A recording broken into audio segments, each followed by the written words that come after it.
Esta es una sorpresa desconcertante que hace temblar a la historia fomentada sobre los primeros contactos europeos con América, pero además hace estremecerse muy profundamente a las ciencias.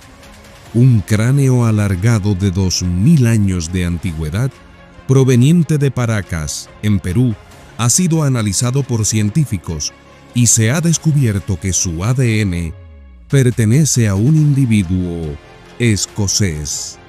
¿Cómo es posible que un cráneo de 15 siglos antes de lo que la historia denomina el descubrimiento de América por parte de Cristóbal Colón pertenezca a un europeo? ¿Es esta la prueba de contactos transatlánticos precolombinos del viejo mundo con los nativos de lo que hoy es América? ¿Qué hacía un escocés en el Nuevo Mundo antes de la llegada de Colón? ¿Era el único? ¿O hay muchos restos óseos más que, al no ser estudiados a profundidad, se desconoce que son también de europeos precolombinos? ¿Son ciertas entonces las crónicas que hablan de nativos americanos de piel blanca y cabello rubio, descritos por los conquistadores? ¿A quién le creemos? ¿Se nos oculta algo? Si es así, ¿por qué? De inmediato conocerás los detalles de este intrigante hallazgo. Acompáñame y no te pierdas ni un minuto de este video, porque sin duda alguna te sorprenderás. Pero antes de entrar de lleno en el tema, nos ayudas mucho regalándonos un like y suscribiéndote al canal. Nada te cuesta y para nosotros es muy importante para continuar produciendo contenido de alto valor como este video que has comenzado a ver. El estadounidense coleccionista de artes Jared Collins se presentó recientemente a la Universidad de Nueva York con un increíblemente bien conservado cráneo alargado de su propiedad, encontrado en la región de Paracas, en Perú, con el interés de que se le realizaran estudios profundos y descubrir detalles de su inquietante forma, pues llegó a pensar de que se trataba de un ser no humano. El canal estadounidense History estuvo presente en este evento y transmitió los detalles en uno de sus programas estelares. El doctor Todd Deishotel, profesor de antropología de la Universidad de Nueva York, al ver el cráneo y sin salir de su asombro, aseguró que solo había visto estos cráneos en réplicas o fotografías y que se encontraba muy emocionado al verlo en persona, por lo que no dejaba de admirarlo mientras lo sostenía en sus manos. Ya con anterioridad, había acordado con el propietario del cráneo realizarle una evaluación forense. El doctor Todd Deishotel procedió a extraer una muela del cráneo para extraerle polvo de hueso y obtener el material genético necesario para el minucioso examen al que sería sometido. Para ello, expuso el antiguo molar a una perforadora para obtener las muestras. Este análisis determinaría aspectos fundamentales del individuo al que pertenecía este cráneo hace 2000 años, de acuerdo a la base genética actual de la humanidad. Transcurridos 2 meses, los resultados estaban listos y el antropólogo estableció contacto virtual inmediato con el inquieto propietario del cráneo. Lo que reveló fue absolutamente estremecedor. Escuchemos el fragmento. Obtuvieron un buen y limpio perfil de ADN del ADN heredado de la madre. Entonces, este espécimen en particular, en realidad no se encuentra en el Nuevo Mundo. No se encuentra entre los nativos americanos y se encuentra típicamente entre los europeos y los habitantes del Oriente Medio. De hecho, la coincidencia del 100% fue para un individuo escocés. Esto no tiene ningún sentido. Eso podría significar que la gente de Europa llegó hasta América del Sur unos 1500 años antes de lo que actualmente entendemos y aceptamos. Desafortunadamente, la condición de la muestra no produjo ningún cromosoma Y, pero eso no es sorprendente. Hay entre un par de cientos y un par de miles de veces más ADN materno en cada célula del cuerpo. Bueno, eso nos permitiría determinar definitivamente el sexo, y saber quién era el padre sería muy informativo, y por desgracia no tenemos eso. Este hallazgo desafía todo lo que creemos saber. Es una revelación que reescribe no solo capítulos, sino el libro completo de nuestra historia. Desde las arenas del tiempo ha emergido una evidencia que deja perplejos a los más eruditos y arroja una sombra de duda sobre los relatos que hemos venerado por siglos. En la desértica región de Paracas, donde el viento susurra secretos de civilizaciones antiguas, este cráneo alargado, enterrado durante muchos siglos, guardaba una verdad que nadie esperaba. Su ADN no cuenta una historia local, no canta en las lenguas de los Andes, ni se alinea con las raíces de los pueblos originarios americanos. No, su origen apunta a un rincón del mundo que, según nos enseñaron, no había siquiera soñado con estas tierras en aquella época. Escocia. ¿Cómo es posible?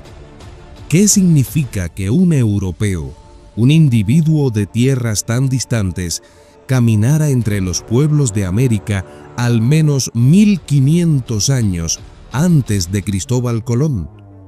Este hallazgo no es solo una anomalía genética, es una grieta en el tejido de la historia que hemos tejido cuidadosamente.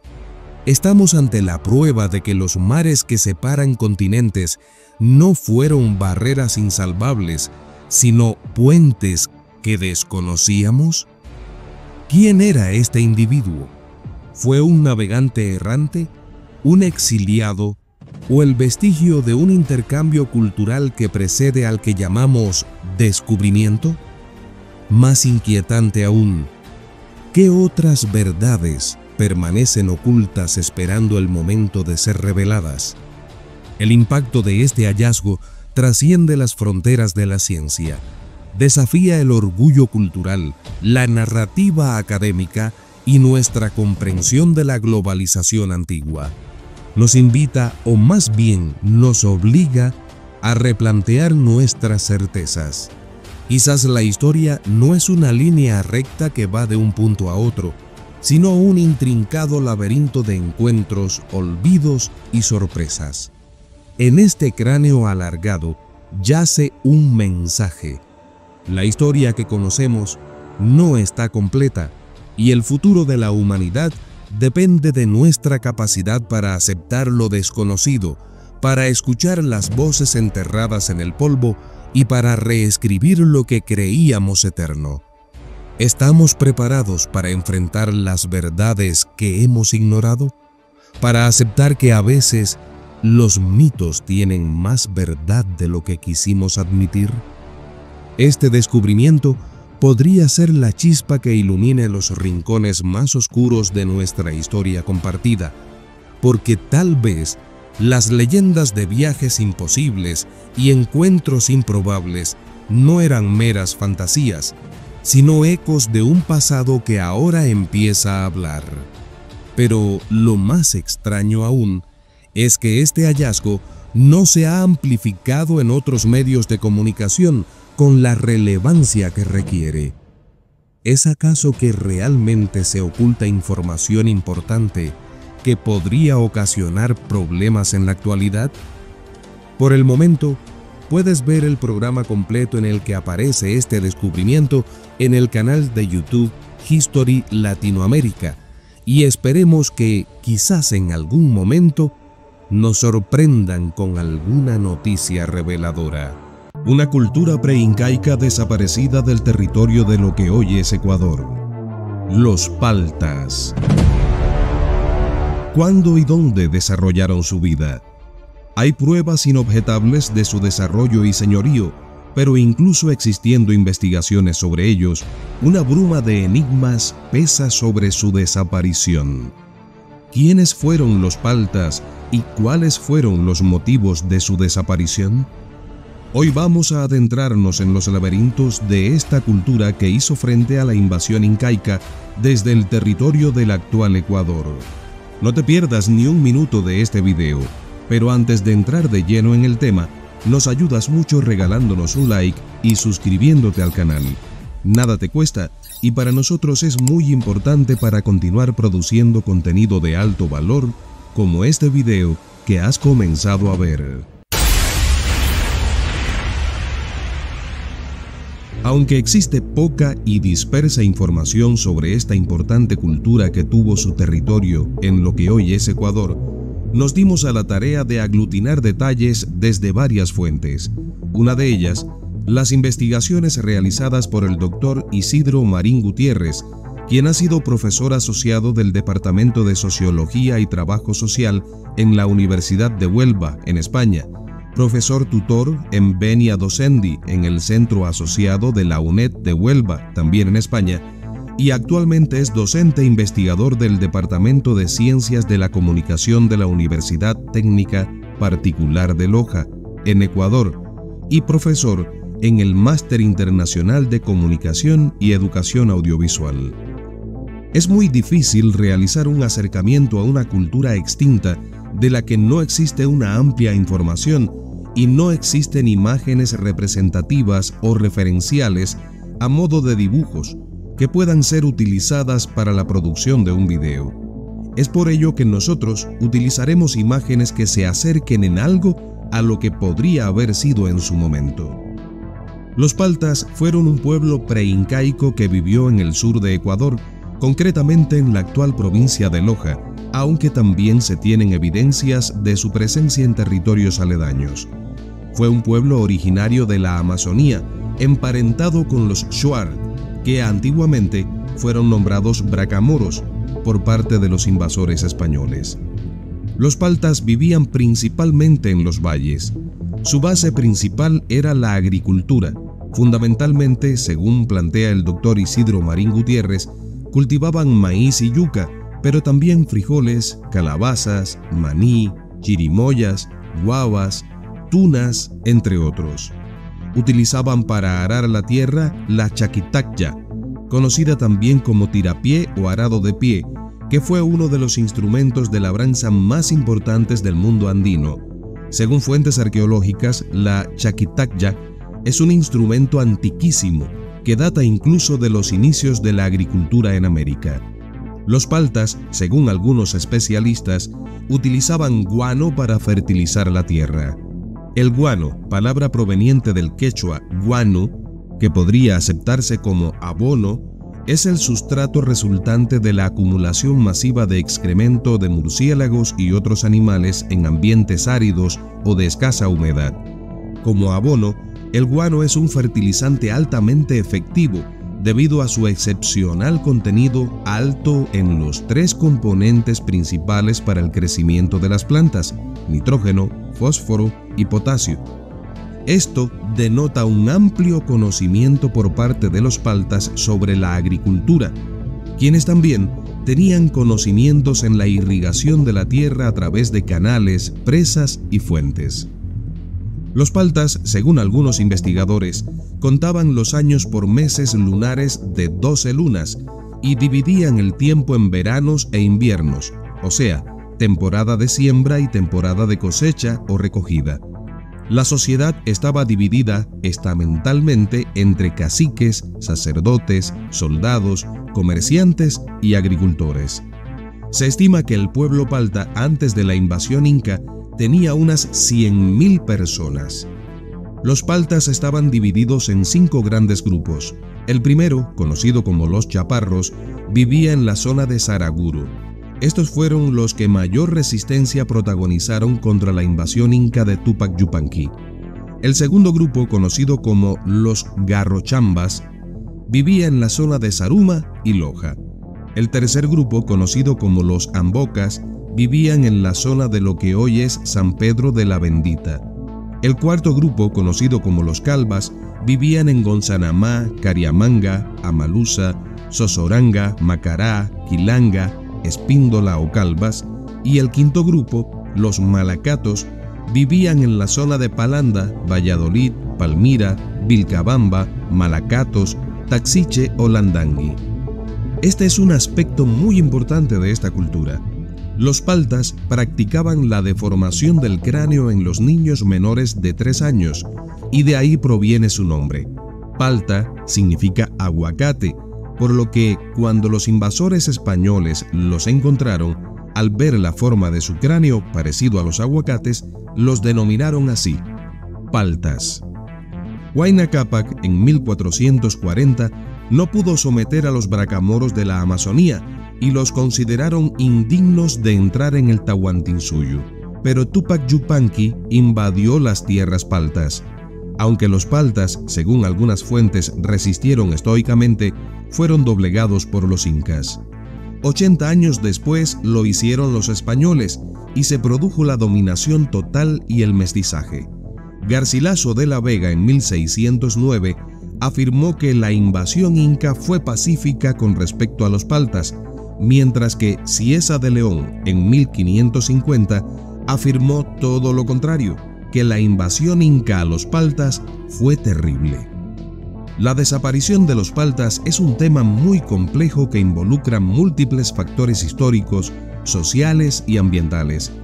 Aquí exploraremos en detalle algunas de las principales teorías sobre su desaparición, con enfoque en las causas directas e indirectas que llevaron a la disminución y eventual desaparición de este grupo indígena.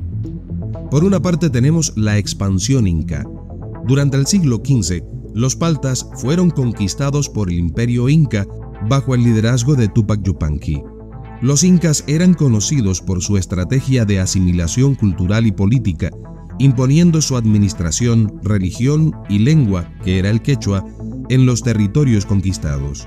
Los incas utilizaron una política llamada de mitimaes, que implicaba el traslado forzoso de poblaciones enteras para prevenir rebeliones y facilitar la integración cultural. Es muy posible que muchos paltas fueran reubicados en otras regiones del imperio, lo que contribuyó a la fragmentación de su identidad cultural. No podemos dejar de lado los conflictos armados. La resistencia inicial de los paltas a la dominación inca pudo haber resultado en conflictos armados que debilitaron a la población. La represión inca, conocida por su severidad, habría resultado en el fallecimiento de muchos guerreros y líderes paltas.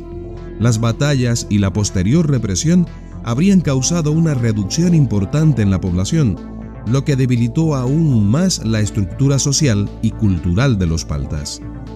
Por otro lado, tenemos que, con la llegada de los españoles en el siglo XVI, las enfermedades europeas como la viruela, la gripe y el sarampión se propagaron rápidamente entre las poblaciones indígenas, incluyendo los paltas.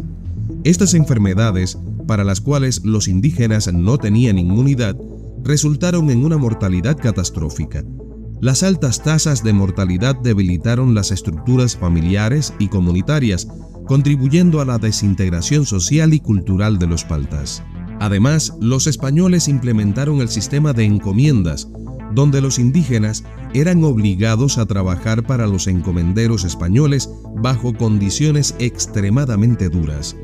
Esta explotación resultó en una alta mortalidad debido a la sobrecarga de trabajo y la mala alimentación, por lo que la combinación de enfermedades y trabajo forzado causó una drástica reducción en la población de los paltas, acelerando su desaparición como grupo étnico distintivo. Existen teorías muy interesantes también como asimilación y sincretismo o fusión cultural, que plantea que a medida que la conquista avanzaba, se produjo un mestizaje entre los indígenas y los colonizadores españoles. Este proceso de mezcla étnica y cultural diluyó aún más las identidades indígenas específicas, incluyendo por supuesto la de los paltas, que adoptaron elementos del cristianismo, fusionándolos con sus creencias tradicionales. Este sincretismo religioso es un reflejo de cómo su cultura se transformó y adaptó, perdiendo elementos distintivos con el tiempo. Otra teoría manifiesta que los procesos de conquista y colonización, primero por parte de los incas y luego por parte de los españoles, provocaron migraciones internas, tanto forzadas como voluntarias. La reubicación de los paltas a otras regiones dentro del territorio colonial contribuyó a la fragmentación de su identidad cultural. Las migraciones internas y la dispersión de la población dificultaron la transmisión de tradiciones y conocimientos, lo que resultó en una progresiva erosión cultural. Otros investigadores plantean que la imposición de nuevos sistemas agrícolas y el uso intensivo de la tierra para la producción de cultivos comerciales alteraron los ecosistemas locales. Los paltas, que dependían de la agricultura tradicional, vieron sus sistemas de subsistencia gravemente afectados. La transformación del paisaje y la usurpación de tierras indígenas para explotaciones coloniales forzaron el desplazamiento de las comunidades paltas, contribuyendo a su desaparición cultural y física. Con todo esto, podemos entonces concretar que la desaparición de los paltas es el resultado de una combinación de factores interrelacionados que incluyen la conquista y asimilación por parte de los incas, la devastación causada por las enfermedades y el trabajo forzado bajo el dominio español, el mestizaje y sincretismo cultural, las migraciones y desplazamientos internos y los cambios ambientales. Cada uno de estos factores contribuyó a la gradual erosión de la identidad cultural y social de los paltas, llevándolos a desaparecer como grupo étnico distintivo. Este proceso de desaparición no fue inmediato, sino que se extendió a lo largo de varios siglos, reflejando la capacidad de adaptación de los paltas, así como la magnitud de las fuerzas que enfrentaron. Hoy en día, su legado persiste en las tradiciones y la historia de las comunidades del sur de Ecuador, aunque la identidad palta como tal ya no existe. ¿Qué otras teorías conoces sobre la vida y desaparición de los paltas en lo que hoy es Ecuador? Te leo en los comentarios. Ahora, nos ayudas regalándonos un like, suscribiéndote al canal y compartiendo este video en tus redes sociales. Pronto, volvemos con más.